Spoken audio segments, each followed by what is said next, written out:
Golden State Media Concepts Technology Podcast covers everything tech. The hottest mobile phones, tablets, games. We review it, rate it, test it. Whether you're Microsoft or Apple, Android or iPhone, we'll give it to you black and white. The Golden State Media Concepts Technology Podcast.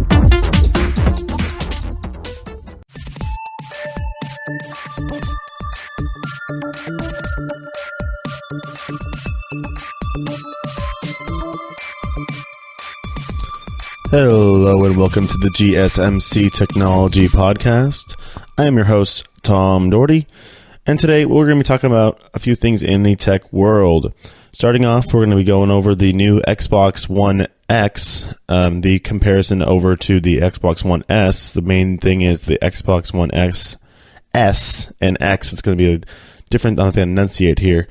The S is more that cheaper, compact model, and then the X coming out as that new, more expensive model that's going to have better graphics, better video card, more options for bigger storage, and it's just going to have a bigger price model as Xbox is trying to, or Microsoft is trying to diversify their.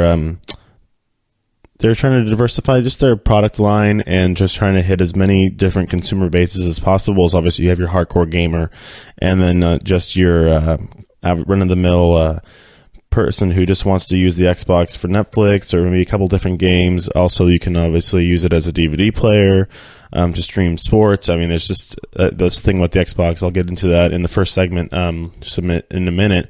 The fact that it's so versatile and now becoming more popular, they want to be able to diversify that product line. Later in the show, we're also going to be going over the fact that Apple has hired a new AI chief, a new artificial intelligence chief from Google.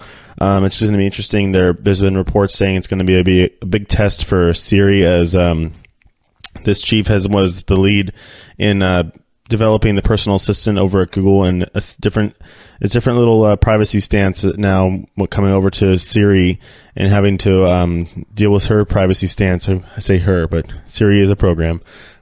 But she does have a female persona. She's going to be tested there by this new chief coming in to try and maybe push her forward into the future and get some more tech involved and more software involved into Siri's capabilities.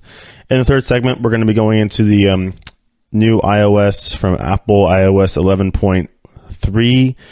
It's been said it's a big, one of the bigger iOS releases in years from Apple, but it already has had some significant problems, as there are some things surrounding a protocol that it's not being able to follow in order to have with these people who buy multiple iPhones for businesses or for big groups, that they all can kind of tie them all together. This protocol is kind of jumping over that. And then in the final segment, we're going to be going over just a couple different things. One of the bigger ones is the fact that Microsoft is ready to release a new Windows 10 preview with they're calling it sets. They might come up with a different name for that, but it's basically the fact that you can run multiple programs in one window through tabs. So you can just have one window open and then also be running instead of having to toggle between different programs on your bottom bar as usually you would do on a computer or your personal computer, your laptop, you're going to be able to run sets and have one big window open and then have different tabs to run those programs all through on the same window. They're also increasing their Bluetooth capabilities with the voice recognition, and then their keyboards, I believe, and then also a calculator is being upgraded to probably do more calculations. We'll get into that in the fourth segment here today. All right, so back to the first segment. Now we're going to start talking about the Xbox One X. Definitely something that Xbox has coveted. Microsoft has coveted it's their main competition against Sony with these console platforms. The Xbox, when the first Xbox One came out, I believe it was so revolutionary because the fact that it was just a seamless interface and you were able to do so many different things at once on it. I mean, obviously you're going to have all your games. It's a gaming console. It's the main idea behind it. but then you're also going to be able to move over to Netflix, be able to pop a DVD in there. You're going to have different apps for streaming. I have my Xbox One, and I basically use that thing as a big iPad. I mean, kind of, if you want to make an Apple comparison there, or basically a big computer on my TV screen, because I have multiple apps on there. I can stream live sports. I could go watch my favorite shows. I can go pop in a DVD. I can go over to my games. I mean, you can now, all these games now, we have the new rave is Fortnite. It's all about those free to download games where we're getting into the micro purchases, or if you continue into the game, you want to further yourself in the game, you make a purchase within the game. We're seeing that kind of came over from the mobile app with Clash of Clans and the Candy Crush and all that stuff like that, where you're doing the micro purchases. Now we're getting there on the bigger scale on those bigger consoles, and it's all online. So with Xbox and their new product lines, they're coming out with more consoles. Obviously, they have that S console. I was talking about S console.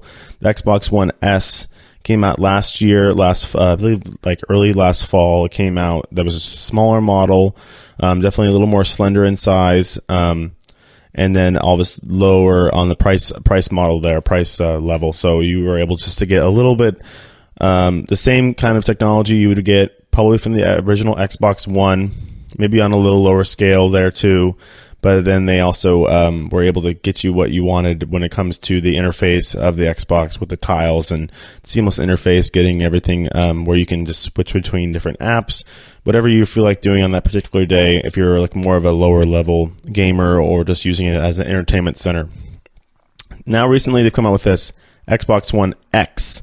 The X, better graphics card, better RAM. I mean, it's better speeds, kind of everything. It's maybe for this new age of these online games where everything is kind of streaming through a server base that's like not off a disk or off of a usual local host that you're going to use to play your game.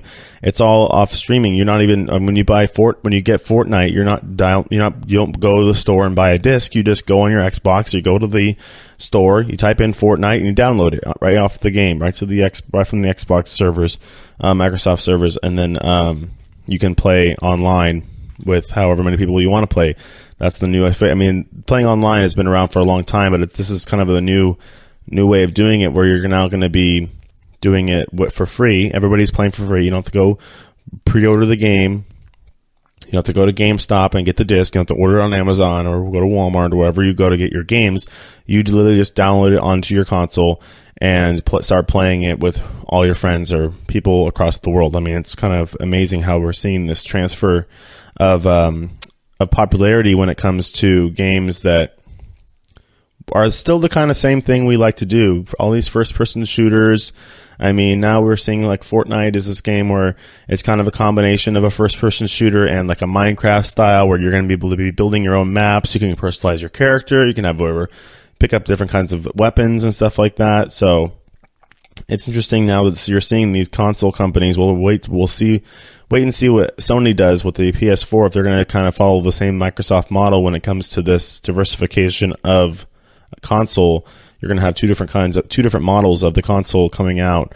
So this Xbox One X is going to be something that these gamers are going to be looking at as a upgrade, probably from the original Xbox Ones that they have already, because it does have the increased capability. So we'll see how that gets put out and how it all gets received by the market base and by the consumer base. So you have definitely an interesting decision there by Microsoft. Obviously, they're trying to get ahead of everybody.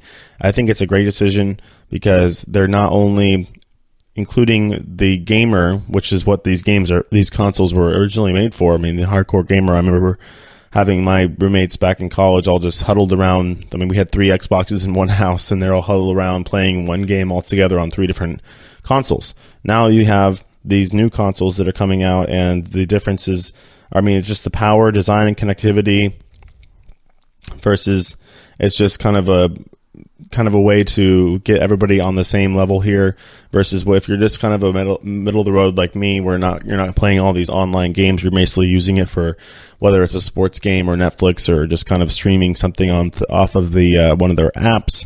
The S is probably what's going to be the one for you, versus the X. It's going to be, like they're saying on Forbes.com, it's the most powerful console that Microsoft has ever released. This Xbox One X. So all those gamers out there, look up for that X. Save it for that X. You probably know about it already because you have all your tech alerts. And when Microsoft came out with it, you probably knew it was going to be even come out before it even came out. So now we're talking about this review here.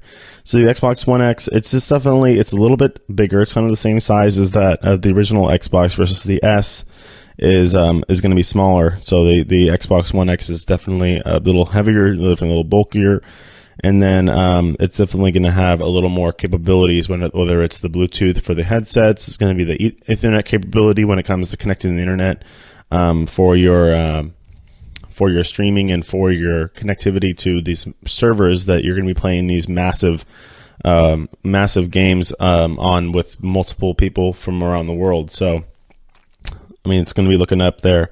When it comes to performance, only major design tweaks compared to the Xbox One S for the X is far more important as done internally. I mean, if you want to get into the actual nuts and bolts of this whole thing, they both have 8 cores of the custom GPU, but the only difference is that RAM is 326 gigabytes. I mean, it's just ridiculous versus 12 gig GDDR5 RAM at 326 gigabytes versus only 68 for the Xbox One S. So it's just an upscale.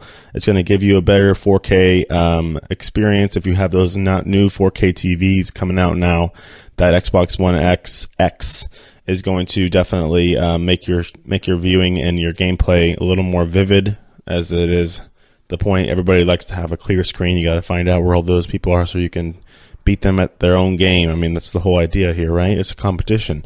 So people want to be able to work faster. It's going to be more efficient. It's probably going to make the whole idea of this online gaming, like I was saying with the Fortnite, the fact that, I mean, we have had this before with the online, everybody playing Call of Duty, Halo online. This is now a new kind of thing where we're seeing, I think the first kind of thing I remember coming out like this, where it's the free to download, free to play, open marketplace kind of thing. It was called Warframe, same kind of thing. So you can make your character however you want. You can download you could have multiple characters, but then you start when they start getting to a certain level, if you're having trouble getting to a new level or trying to get some credit, whatever kind of currency they use inside the game, you can buy more of that currency with your own money. That's how they're going to start monetizing that game. Same kind of thing is happening in Fortnite, where you're saying, all right, let's let all these people download this game for free and then let them play, get kind of addicted. I mean, I don't want to say it's addicted, but they are probably addicted to it.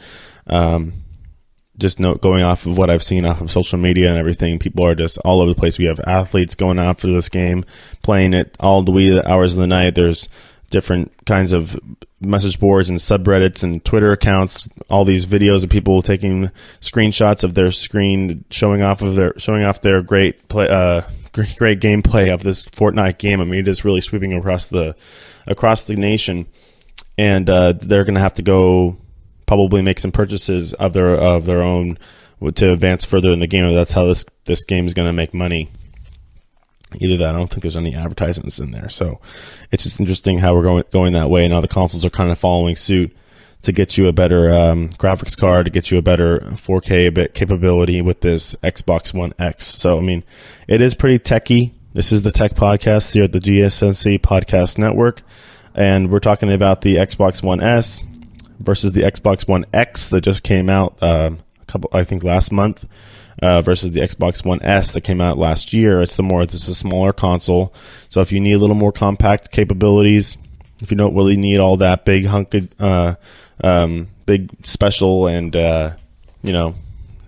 cool looking graphics cards and all the nice hardware on the inside, I would recommend you go get that Xbox One S, because those Xbox Ones are great entertainment centers. They're just so seamless. You can run Spotify on it. You can use it as a music player. You can use it for your Netflix. You can use it as obviously for gameplay as its original intention. I mean, there's tons and tons of apps. I mean, I watch sports on it. I watch regular TV on it. You can get ABC. You can get NBC Sports, CBS Sports. I think I was watching the NCAA tournament on my iPad and then also on the Xbox, so I can watch multiple games at once. I mean, it's just so capable and versatile. And then I would switch over and play some FIFA or something because I play sports games. That's what I do.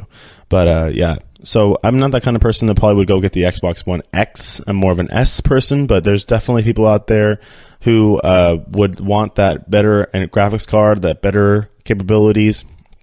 They can show off their 4K TVs they just got for Christmas last year or for their birthday, and then obviously go play. And it's going to be able to connect to that server for your Fortnite or for whatever online game you're playing to get online faster and reduce or probably eliminate. I could imagine that Xbox One X is going to eliminate that the fact of lag and stuff like that because it's just more efficient connectability to their servers.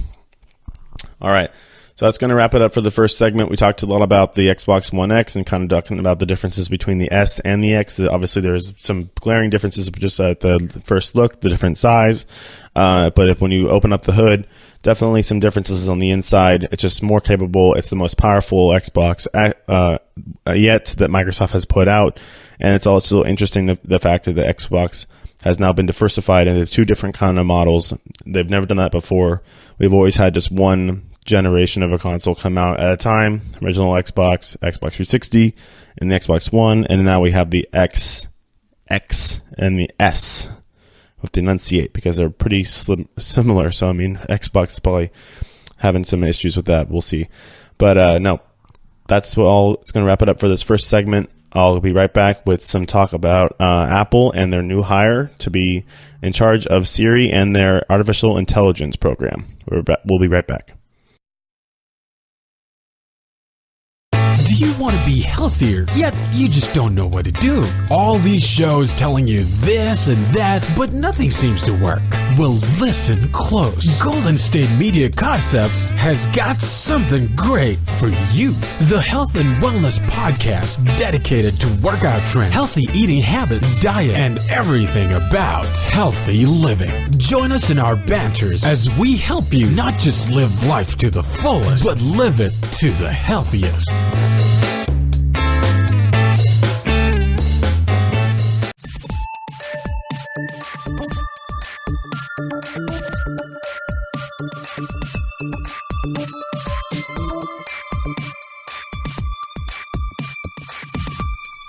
All right, welcome back to the GSMC Technology Podcast. Next segment, we're going to talk about the new hire at Apple, John Giandrea. He is just hired by Apple from Google to lead up their their AI. He was over at Google as their AI chief, developed their personal assistant, as you can see on their Google Chromebooks. Now he's going to be being Siri's new boss. Say, hey Siri, meet your new boss. I mean, is going to have some huge implications on this AI landscape as they are going to make a change there. Giandrea was at Google started at Google in 2010 as part of its research and development team, and then quickly rose through the ranks as AI definitely took central control of that company over there at Google in Mountain View. So now he's going to be scooting on over to Cupertino, and over at Apple, their new offices, he's going to be able to do the same thing as he did at Google with Siri, as he definitely just made that personal assistant of Google. I mean, that's the whole idea, is like trying to make that AI more compatible to human life and make it more receptible to the human voice, make it more easier accessible to it. So he's going to be directly reporting to Tim Cook, the Apple CEO, and then definitely trying to get Siri back on that high demand as it was before. So I mean, he's definitely going to be somebody that's going to be a big name, and they're going to be using him to get Siri, the same Siri everywhere. I mean, that's the idea, is that all these new products are coming out for these home devices. But obviously we saw the Amazon Alexa, and now we have the Google Home, and then Apple is going to be coming out with their same kind of thing. That's what Giandrea was doing at Google. He was kind of developing that personal assistant you see on the Google Home, and now Apple is going to be doing the same thing. So it's kind of interesting to see that we're going to have the same main name on both of these projects, as Apple is going to be trying to get Siri. I mean, they had Siri. Siri was a big phenomenon when the iPhones first came out. Or when Siri was first put on the iPhone, I think it was the 3S. We all thought the S meant Siri. It couldn't mean the Siri. They kind of went away. They've gone away from that now. They stopped with the iPhone 7S, I believe. It was the iPhone 8 was the first one that came out that without that S marker on there. And now we're going to be seeing him take over that. He's just taking over that area where it's going to be moving into that home assistant helper thing, where they're going to be having like the Alexa, like I was talking about before. Amazon Alexa is going to be that first model that came out. Then you have Google Home, and then now Apple's just trying to copy that over. Obviously, they have had a lot of success with Siri on the phones, and people seem to love it.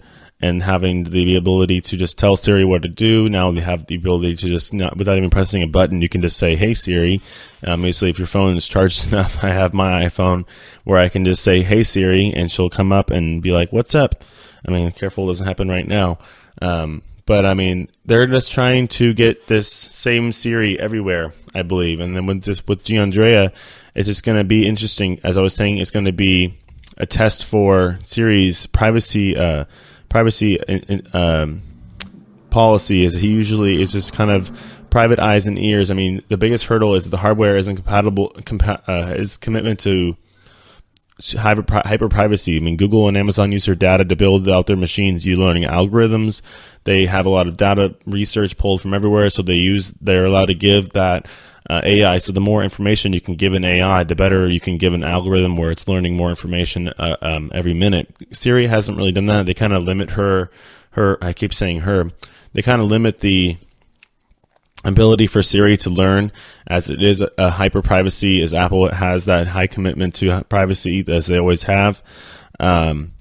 It's just going to be interesting, as Apple is now explaining. It's going to be, if many people are submitting the same data, the noise that has been added can average out our large numbers of data points, and Apple can see meaningful information emerge. So they're now starting to they're going to try and get more information through just large quantities, where they're going to go off of trends more often than specific individual information from each user, as you've seen from Google and from Amazon.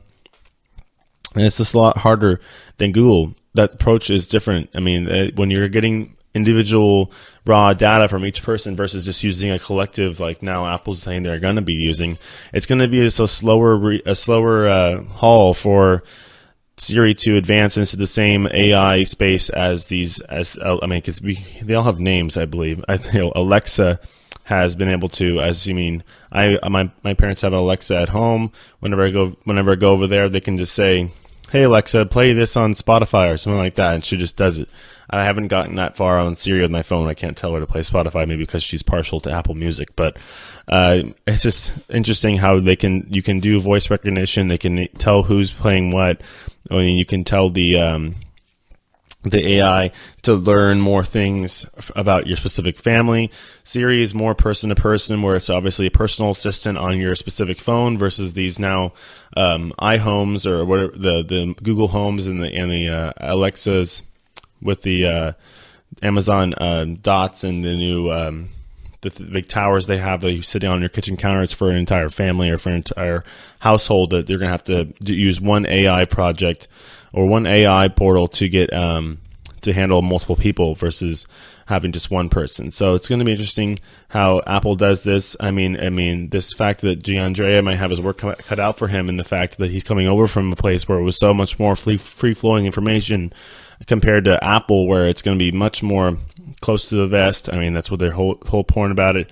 I mean, Google is going to be the fact that he's going to try and get Siri to be that hyper-local Google Assistant. I mean, that's the whole point, is that they want to get comparable and competitive with the Google Assistant. And now we're seeing that being the track for Siri's hires. I mean, Apple is really trying to ramp this up. Over the last few years, they've seen over 100 new hires in the Siri market over the last few months, I should say, actually, not years. In about a month, about 1 year probably, so 11 months. They're trying to get people on that same level as Gianandrea, as he's coming over from Google to bring over his expertise. I mean, it's interesting though, because the whole idea of privacy is that Apple doesn't really want you to. I mean, they don't really want you to figure out what everybody's doing. They really respect each other's privacy.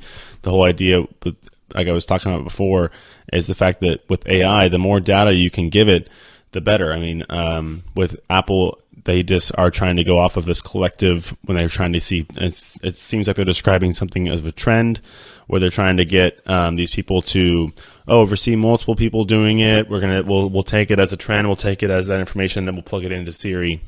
Versus Google is taking each individual user's data and plugging it right into the algorithms for the learning of these AIs. So Siri's got some learning to do. She's got some growing to do. Alexa, I think, has already leapfrogged it, the technology, even though it came out second. But then again, Siri was always, like I said, Siri was always meant to be that program and that AI that was put on phones. I mean, you can have now. I think Windows has Cortana, same kind of thing. You can have it through the Windows phones didn't really do much, but through Windows 10 on the laptops and the personal computers, you can talk to Cortana. We'll see how. I mean, I don't believe they're as close to the best as Apple is, but I mean, it's the same kind of thing where it's a personal assistant and you're just dealing with one person to one AI machine, versus now they're trying to get it to these home speaker systems, these home devices where you're ordering groceries and playing music. And I mean, I played Jeopardy on my parents' little my little Amazon Echo. It's called an Amazon Echo, and then it has the Alexa capabilities on that. So it's interesting how these companies are now sharing employees, and they're trying to get all the same technology.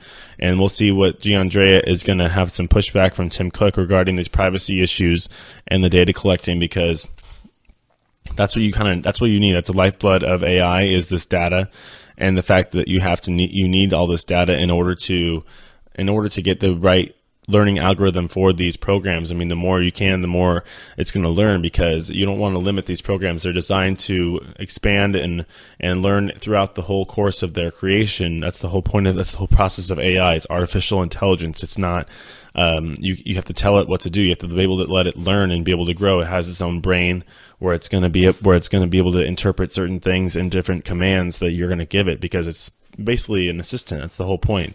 I mean, Google didn't even mess around giving it a name. It's called a Google Assistant. They didn't give it a person's name. I mean, we have Siri, which could have an acronym. I don't believe Apple's ever come out with an acronym for that, but I mean, that was the big fad when it came out originally on those first few iPhones, and now they're trying to get it over to on the same level, but over to those home speakers.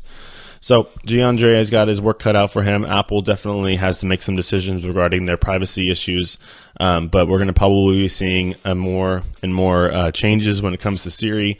They want to get the same Siri everywhere. They want to, and rather than they want to just kind of, rather than copying Google, I was going to say or copying Amazon, they want to make it kind of their own. Always Apple's been that higher premium. I mean, they take their time. They're not going to be racing anybody to try and get a product out. They want to make it right themselves. They want to make sure it's their kind of to their standards and things like that regarding their whatever technology or software or hardware, even hardware they're going to be using. So just going to be interesting.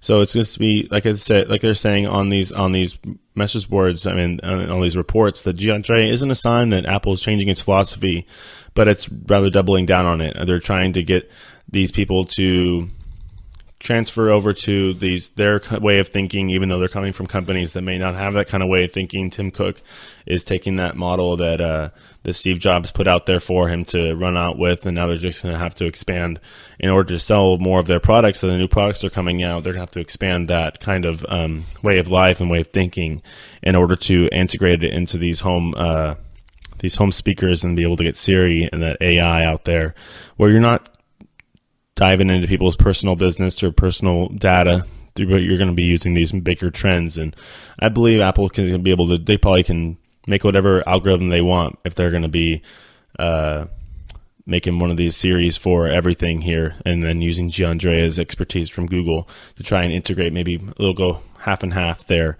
regarding getting that information, finding a way to get it without breaching their personal or their company-wide privacy stance that they've always had.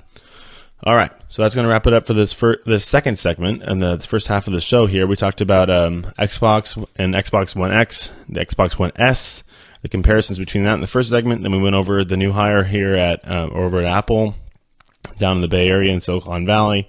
The fact that they kind of grabbed a guy from Google to be their new AI chief to try and get Siri to be compatible with all of their new products that are going to be not just personal assistants, but home assistants for the whole household.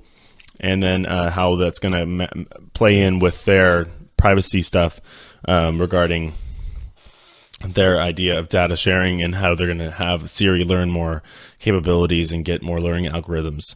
All right, so we'll take a quick break. When we come back, we're going to talk about more Apple stuff regarding their new iOS and how they've had some issues, and then some more reports on Microsoft and the Windows 10. All right, we'll be right back.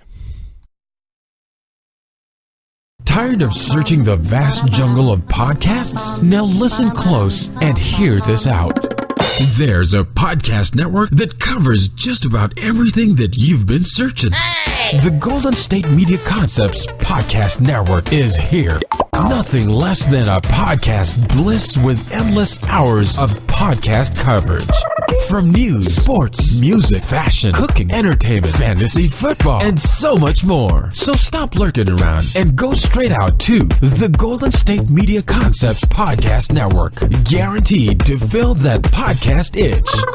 Whatever it may be. Visit us at www.gsmcpodcast.com. Follow us on Facebook and Twitter, and download us on iTunes, SoundCloud, and Google Play.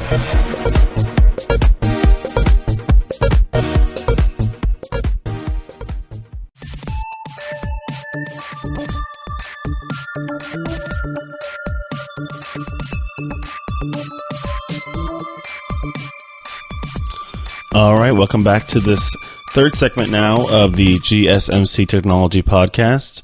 In the previous two segments, we did go over the new Xbox One X and the comparison to the model that came out last year, the Xbox One S, the smaller and lower priced model. Now we have the Xbox One X, that is the more expensive, but also the most powerful, deemed the most powerful Xbox that Microsoft has released to this date. In this segment, we're going to go back to more Apple news. They are going to be rolling out the new, they did roll out the new iOS 11.3, but we're having some issues with it because it is a more important release, but they are having another issue with their privacy and with their protocols, because this is being reported that now that these protocols, which is used by companies and institutions to remotely manage and update huge numbers of iPhones and iPads, is now being broken because of this new this new iOS 11.3. So now companies that have big user bases with their employees, whether they give their employees all phones or tablets, and trying to be able to manage or update them remotely, is no longer being able to be done with this new update. I mean, obviously, it's probably just a bug, but it's unfortunate to see that there's a bug in a iOS that was so heavily beta tested. So Apple's got some interesting work to do. I mean, this is the new features with the support with the whole battery health ideas. These, I mean, if I want to read exactly what Apple's description of this new software is iOS 11.3 introduces new features, including the ARKit 1.5 with support for more immersive augmented reality experiences. So that has to do with all of your AI stuff, and if you have the goggles and the the virtual reality stuff.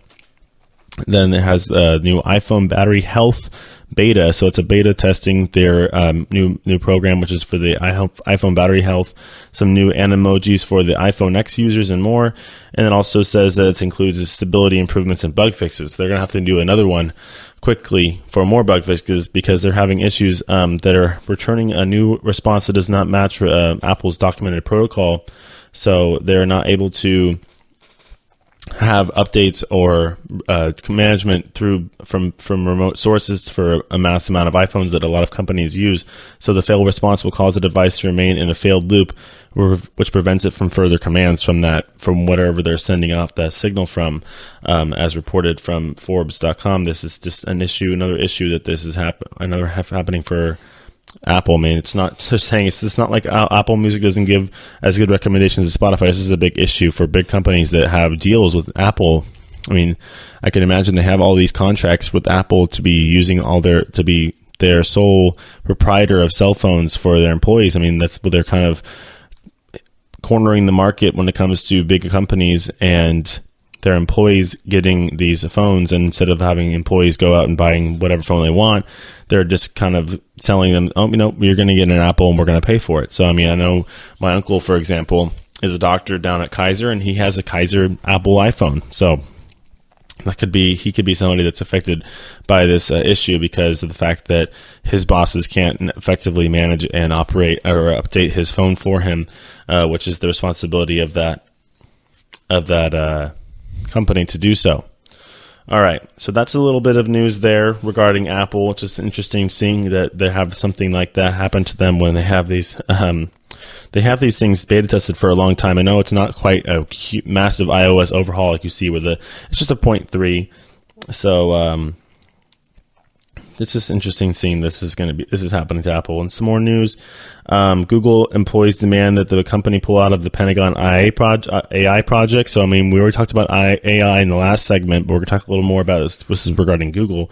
Obviously, they lost their chief going over to Apple, Mr.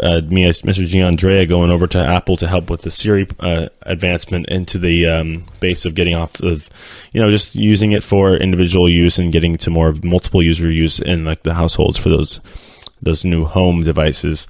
So Google just released information now that it's actually using their AI technology to help the Pentagon, and for that can be better analyze drone footage, and about 3,100 Google employees have signed a letter urging that the CEO to reevaluate the company's involvement, as Google should not be used in the business of war.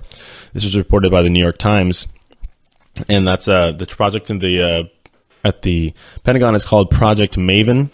It began last April, actually, and while details on what Google is actually providing to the Department of Defense is not clear, it is understood that it is a Pentagon research initiative for improved analysis of drone footage. In a press statement, a Google spokesman confirmed that the company was given the DoD, Department of Defense, access to its open source TensorFlow software using machine learning applications that are capable of understanding contents of photos. So it's all about photo recognition and more of the automatic photo recognition. So basically, you're giving a computer eyes to analyze photos. And Google definitely has some serious knowledge in that. I mean, you could do it yourself. I mean, you have the reverse image search with Google. You can go find a picture, you upload it to Google, and they'll basically scan the picture or have that. I don't think it's the same software, but just a lower version of that software. Take a look at that picture, and then they'll try and find something similar, or at least find that picture on the internet somewhere, wherever it may be posted. So it's interesting how they're doing this. Google has come out and said that its work on this project is not offensive. However, their employees don't seem to be thinking like it is, because they're definitely 3,100 of them do not want this to happen. So the letter goes on to ask that Google stop its involvement in Project Maven, and that the company create and enforce a policy stating that it will not engage in the building of warfare technology. Because, I mean, that's exactly what it is. I do understand that this could be used for a better use of the drone program for the Pentagon and for the Department of Defense. If you have Google's technology to analyze these photos taken by drones, they can better take action regarding whatever they want, whatever they're seeing on the picture. If they have to use a guessing game here, you might lead to some ill-advised decisions from the Pentagon. However, it doesn't look like Google's employees care to think that. They wanted to just be out of the realm of the warfare anyways, saying that this is not something that they signed up for. I mean, the contract puts Google's reputation at risk and stands in direct opposition of our core values. The letter continues on, building this technology to assist the U.S. government in military surveillance and potentially lethal outcomes is not acceptable. I mean, it is true, because you have to think about it. That's what the Department of Defense does. They have these drones taking pictures. Could be some bad people out there they're taking pictures of, but it is end probably in some taking of human life regarding whatever they see on the ground with these pictures. They're going to probably be sending in another drone with not a camera on it, or with the camera and some weapons on it. So these Google employees are not happy about it. They did report on New York Times that any military use of machine learning naturally raises valid concerns, and that they are engaged across the company in a comprehensive discussion about this important topic. That was a Google spokesman talking to the New York Times. And also continued on saying the technology is used to flag images for human review, and is intended to save lives and save people from having to do highly tedious work.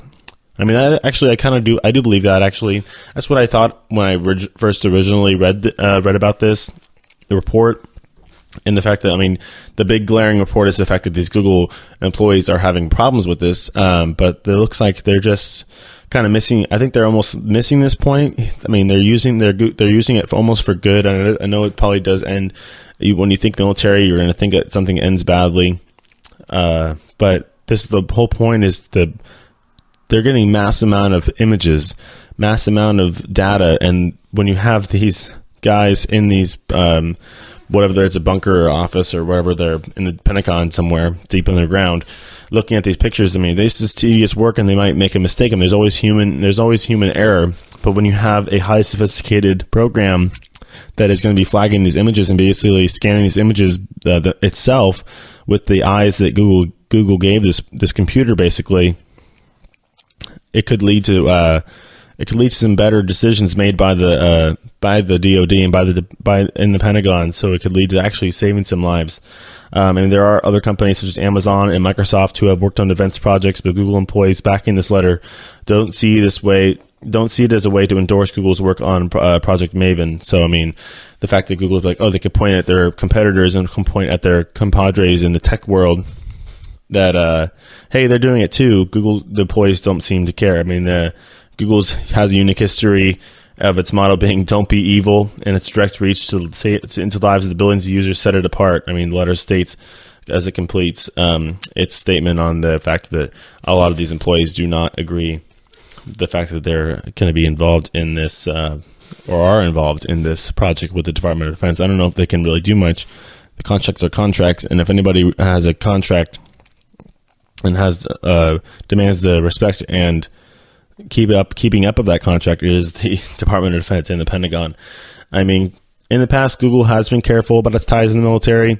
They have had some run-ins with them in 2013. It rejected funds from the Department of Defense Advanced Research Projects Agency, that's DARPA, after buying up strings of robotics companies with ties into military research organization. I mean, that's DARPA is they work in the dark. They're the dark room down there, deep in the dark depths of the Pentagon, where they're going to be doing advanced research projects, trying to maybe weaponize, whether it's weaponizing computers or getting the ability to get robot. I mean, that's what the whole idea with we saw in Iron Man.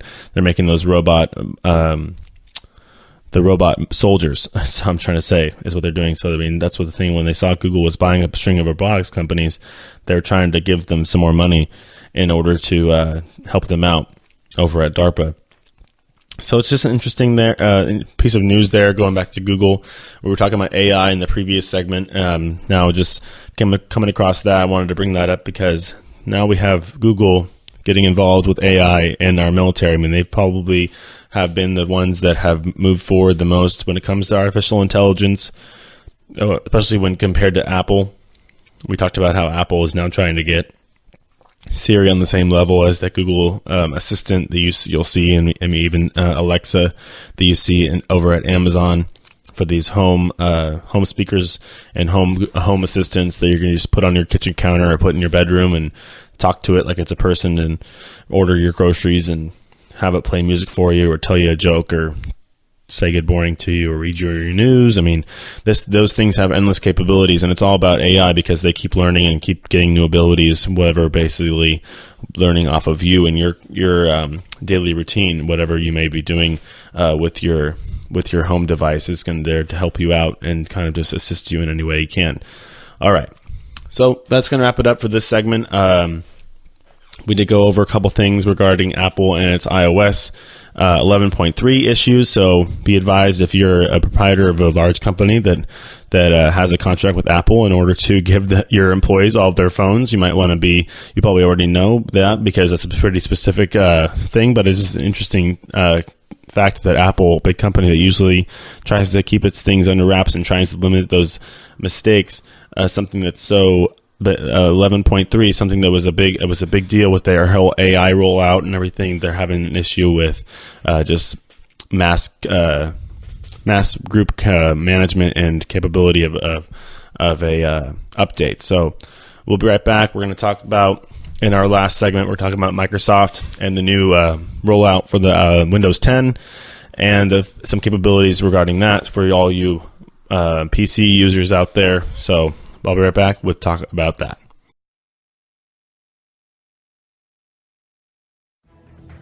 Want to find out what movies to go see? Then check out the GSMC Movie Podcast. It's your ticket to the latest movies, whether it's a new blockbuster event, romantic, comedy, or action flick. This show has got it all covered. They talk some what to go see now. Don't bother. What's hot on Netflix and everything in between. That's gsmcpodcast.com/movie-podcast. When it's all about the movies, it has to be this new show. Don't forget to like them on Facebook and follow them on Twitter. Visit gsmcpodcast.com for more info.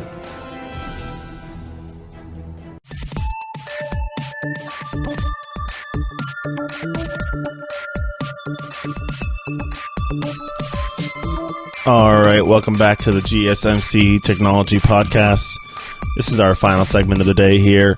In the previous segments, we did talk about the Xbox One X and the Xbox One S, how to do some enunciation practice there, and the differences between those two, and the fact that Microsoft has now come out with two different models for the first time of the Xbox One, the ultra powerful one, it's the X, and then one is more of the slim model, the lower priced and slim model, that is the S.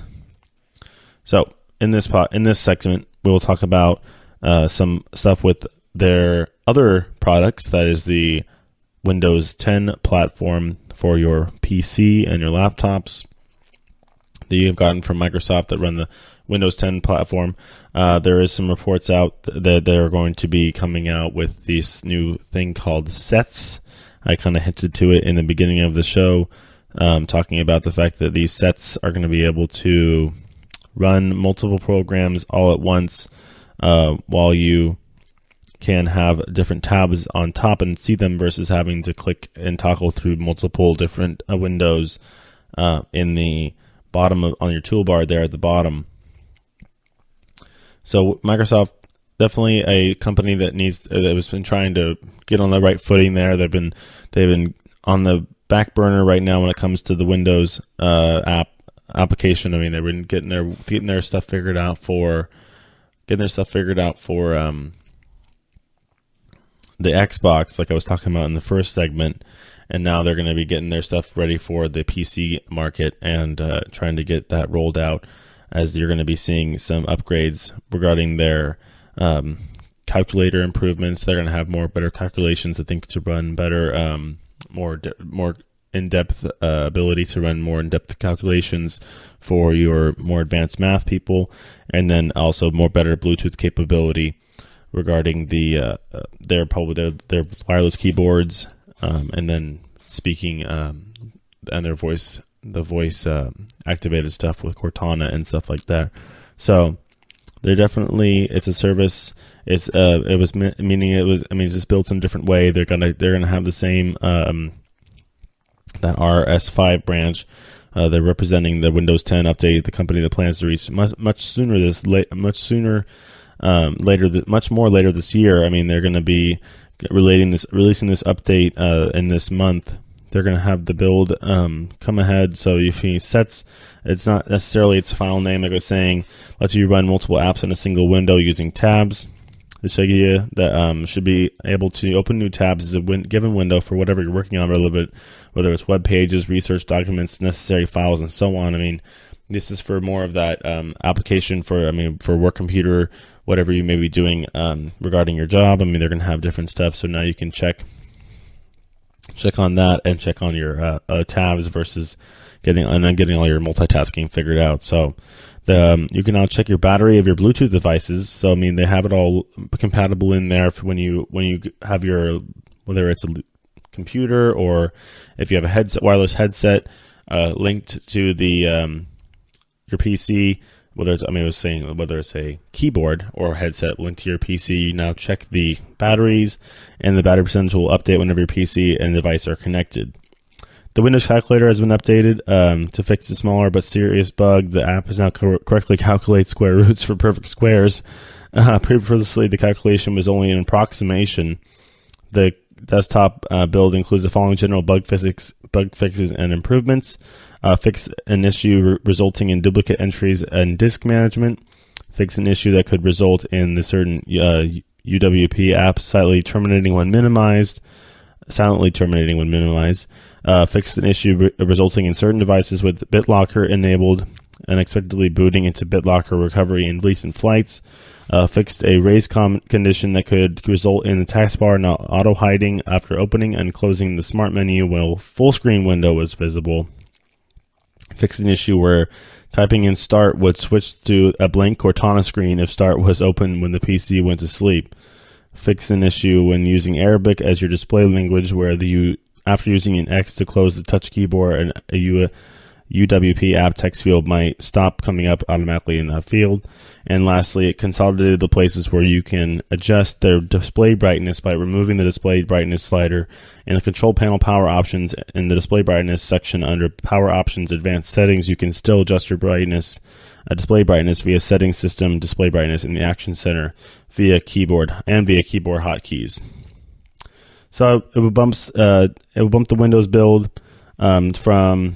I mean, they're going to be available testers on March 29th to they're going to have 17,636 builds, and they're going to be testing it they tested it starting last week. So now we're having issues already with the build, but they're not going to be able to.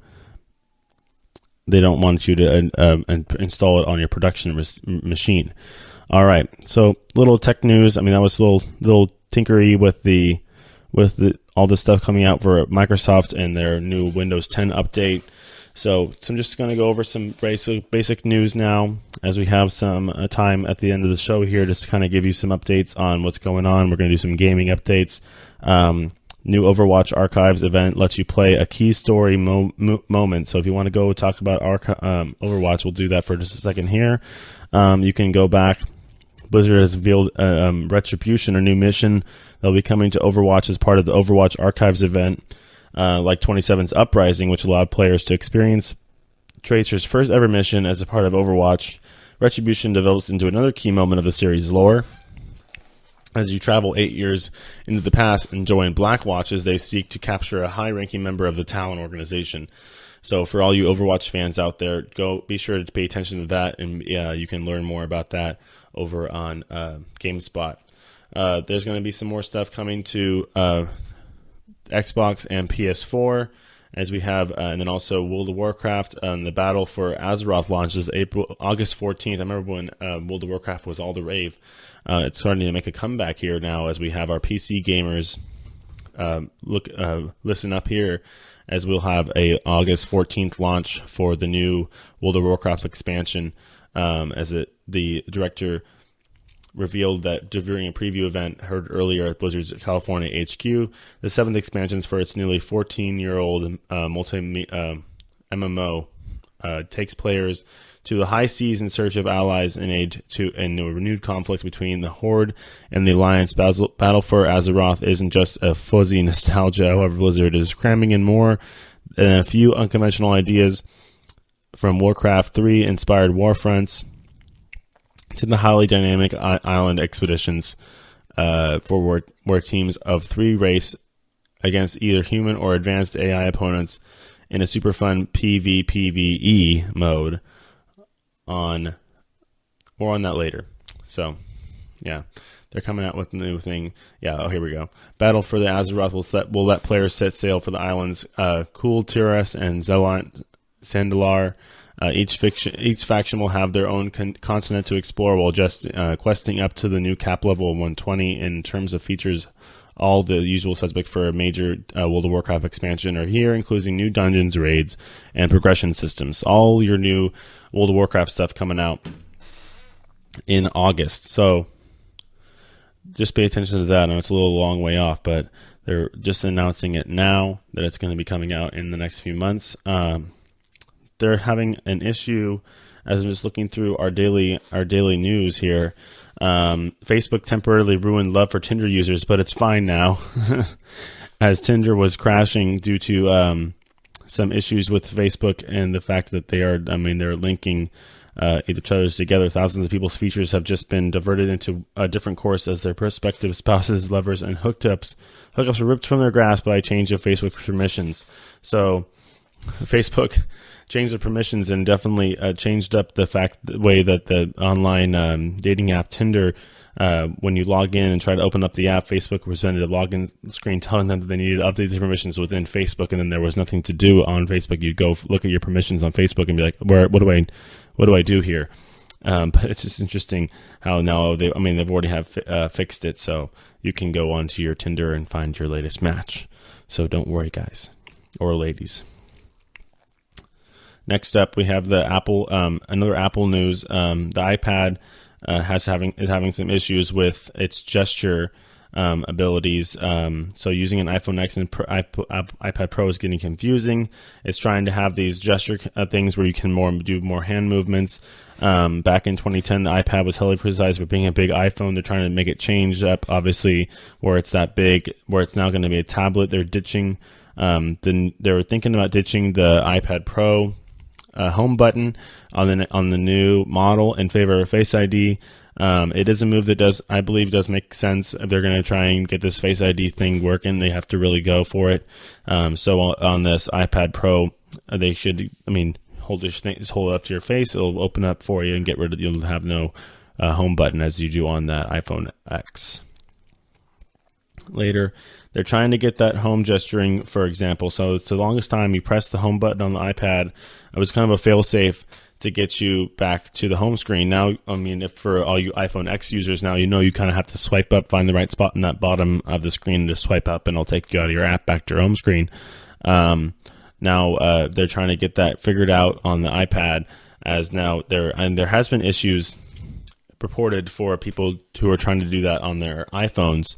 But it's just having a little bit of a problem, as now they're trying to get that all figured out for the iPad Pro, as they're going to be likely taking away the home button from the iPad Pro, as you are now going to have some new gestures on the iPad, and then be have to swipe down for the control center, just like the iPad X, and then you have your little side swipes for changing apps, and then pressing on the side of the phone to change your apps. So that's been around for a little bit, but that's kind of the news as we go through these last few minutes of our show here. Just looking at what we're talking about, what we're going to be talking about next week. Try and get a little. We've been talking a lot about Apple. We've been talking a lot about Microsoft a little bit more. We did have that Spotify IPO on Tuesday. We'll probably check in on that next week and see how that's been performing on the stock market and the NASDAQ, and if the investors have been taken to it. So let's just recap what we talked about today. We did talk about the Xbox One X, the Xbox One S. We went over the issues with Google and their employees having problems with the fact that they're allowing the Pentagon to use their software, the AI software for drones, and to analyze pictures the drones take. And then we have also talked about the fact that Apple's having issues with their iOS 11.3 when it comes to mass users, these companies that give their phones to employees and are going to be trying to update them for them or manage the phones from a remote distance. It's not having some issues with that and not following the right protocols. All right. So we also did get some gaming updates with World of Warcraft and some releases for that. Can't say releases for that, and also a couple things regarding Overwatch and their new storyline they're going to be coming out with for you to go back and look at for you Overwatch fans. So that's going to do it for this show. We've talked about a lot of different stuff here in the tech world. There's going to be more. Obviously, the tech world moves real fast. We went through Facebook and how it ruined Tinder for a couple days or a day for those Tinder users. And then we'll have some more stuff to talk about next week. These technology shows are going to be every Tuesday and Thursday here at the GSMC Podcast Network. So stay tuned for that, and be sure to go look at the show from Tuesday if you want to hear about the Spotify IPO and some of the other stuff that I talked about over there a couple days ago. So I'm going to sign off for now, and we'll talk to you next week. You've been listening to the Golden State Media Concepts Technology Podcast, part of the Golden State Media Concepts Podcast Network. You can find this show and others like it at www.gsmcpodcast.com. Download our podcast on iTunes, Stitcher, SoundCloud, and Google Play. Just type in GSMC to find all the shows from the Golden State Media Concepts Podcast Network, from movies to music, from sports to entertainment, and even weird news. You can also follow us on Twitter and on Facebook. Thank you, and we hope you have enjoyed today's program.